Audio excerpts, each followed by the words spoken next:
Hi hello नमस्कार मु दिलीप मोर डिकेआर पाल YouTube channel को स्वागत। तो आज है अगस्ट मास 15 तारिख माने स्वाधीनता दिवस।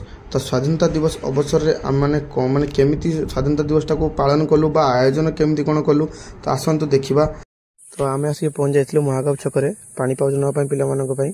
तो मुझे देखिली आमर जो मुझे स्कूल पाठ पढ़ी था कचड़ी स्कूल से पाने किसी जाऊँच तो मोर भी से पिलादिन कथा मन पड़गला। तो पुणी आम फेरीगलु 12 माइल को पानी पाउच नहीं सारी एम किसी सजासजी कर सजाऊली। तो एबे देखो केमती सजाऊँ।